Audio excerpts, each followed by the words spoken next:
Este podcast es realizado por los alumnos de la Universidad de Guadalajara del Centro Universitario de Ciencias Sociales y Humanidades, de la División Estudios Jurídicos, supervisados por la maestra Rosalinda Mariscal Flores.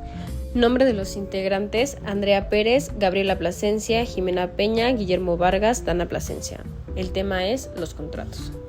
Hola chicos, ¿cómo están? Bienvenidos a su podcast favorito, El Derecho y Yo soy Dana Plasencia y espero que se encuentren súper bien, al igual que yo. Oigan chicos, quiero comentarles, platicarles, informarles que el día de hoy tenemos un tema súper interesante.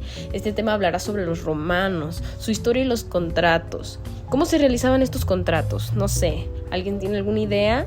Las reglas que ponían dentro de estos contratos, las consecuencias que tenían cuando una persona no cumplía con este acuerdo.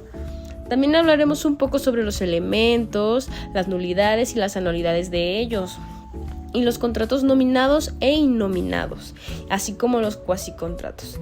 Tendremos un poco de estos temas más a detalle con mis compañeras Gaby y Andrea, pero quédense con nosotros. Nosotros somos Gabriela Plasencia y Andrea Pérez. Y bueno, como ya lo mencionaron anteriormente, vamos a tocar diferentes temas, entre ellos el contrato. Andrea, ¿qué es el contrato?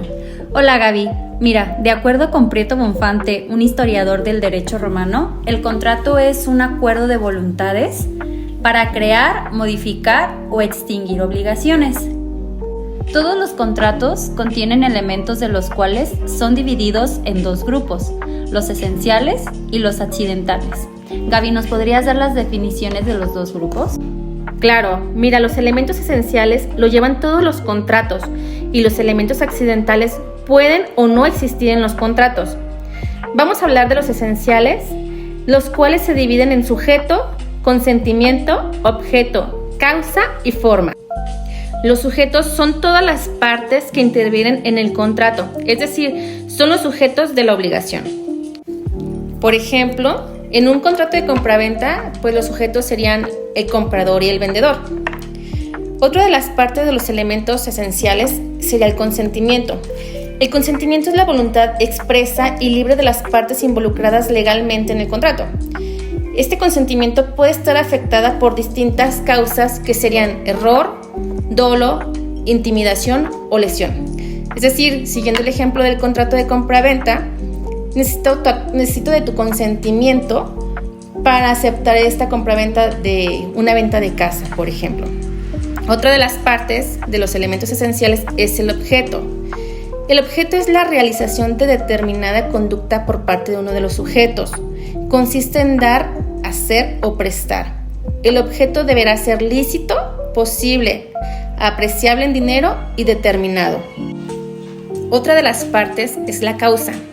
Y la causa es la razón o motivo que tiene toda persona para realizar un contrato. Por último, tenemos la forma. La forma consiste en aquellos requisitos a que debe sujetarse la relación contractual para que ésta sea válida. Y bueno, todos los anteriores fueron las partes de los elementos esenciales. Como lo platicamos en un inicio, también existen los elementos accidentales. Estos se componen de condición, término o modo y carga.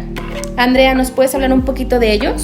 Sí, claro, Gaby. Mira, uno de los elementos accidentales viene siendo la condición, que es uno de los factores que puede modificar el contrato dependiendo de si ocurre o no un evento futuro o incierto. Ok, o sea, quiero entender, como un ejemplo, si tú eres una constructora y me vas a vender un terreno, tú dependes de que el ayuntamiento te dé permiso o una licencia para que me puedas vender.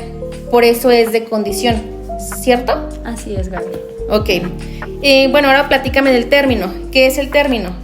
Es un elemento que está relacionado con un evento futuro o incierto cuyo cumplimiento determinará la extinción o el cumplimiento de las obligaciones.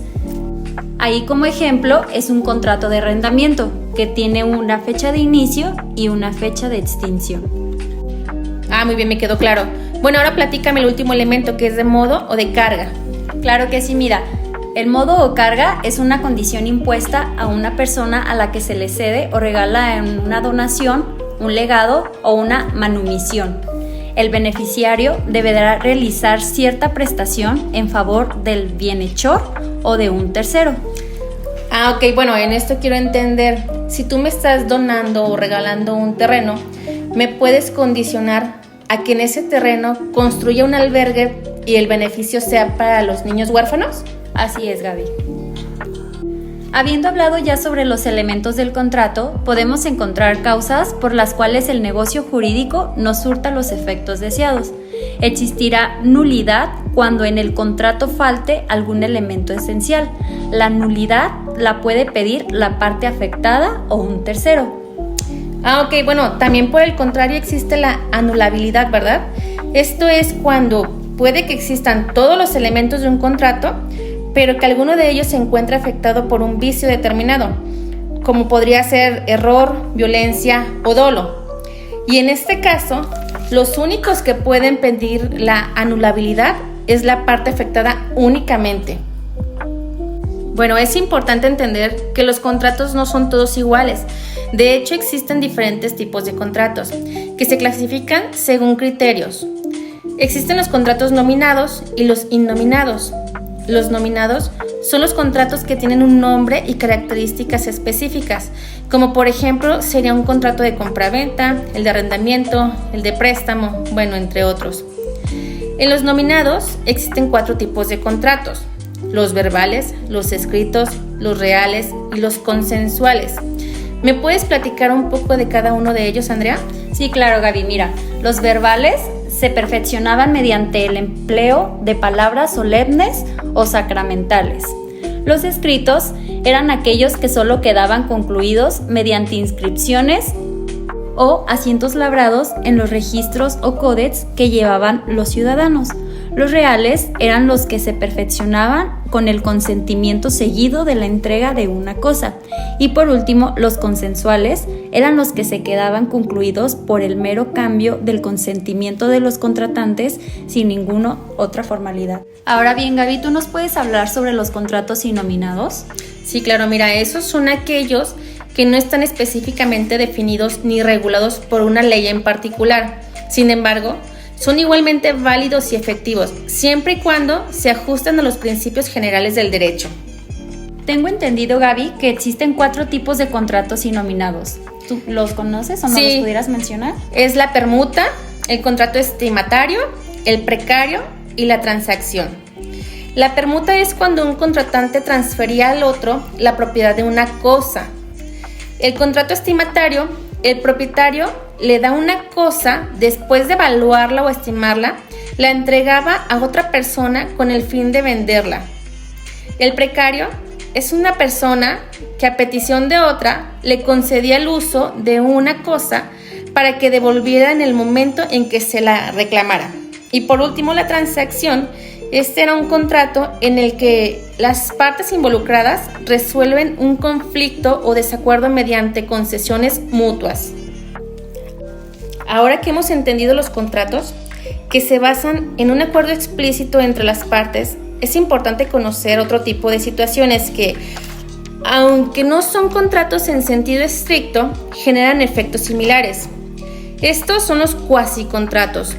A diferencia de los contratos, los cuasicontratos no dependen de un acuerdo entre las partes, sino de las situaciones en las que la ley interviene para imponer ciertas obligaciones. Es decir, son hechos o actos que crean obligaciones como si fueran contratos, aunque no haya habido un acuerdo explícito. Hola, yo soy Carol y para cerrar esta interesante plática sobre los contratos, quiero destacar algunos puntos clave que mencionaron Gabriela y Andrea. Como vimos, los contratos son acuerdos de voluntades que pueden crear, modificar o extinguir obligaciones. Estos se construyen a partir de elementos esenciales, como lo son el sujeto, el consentimiento, el objeto, la causa y la forma, y elementos accidentales como la condición, el término y el modo. También aprendimos que existen diferentes tipos de contratos, los nominados, que tienen características específicas como los de compra, venta o arrendamiento, y los innominados, que no están definidos por ley, pero que son igual de válidos. Además, vimos los contratos verbales, escritos, reales y consensuales, cada uno con sus particularidades. Finalmente, algo muy interesante que se mencionó son los cuasicontratos, que aunque no requieren un acuerdo explícito entre las partes, generan obligaciones legales. Esto demuestra la riqueza y complejidad del derecho contractual y cómo éste se adapta a diferentes situaciones de la vida cotidiana. Antes de despedirnos, quiero agradecer a Gabriela, a Andrea, a Dana y a Guillermo por esta plática tan completa y a todos ustedes por acompañarnos. Esperamos que esta información les haya sido útil para entender mejor cómo funcionan los contratos y la importancia de conocer los principios generales del derecho. Cuídense mucho y sigan aprendiendo con nosotras. Hasta la próxima.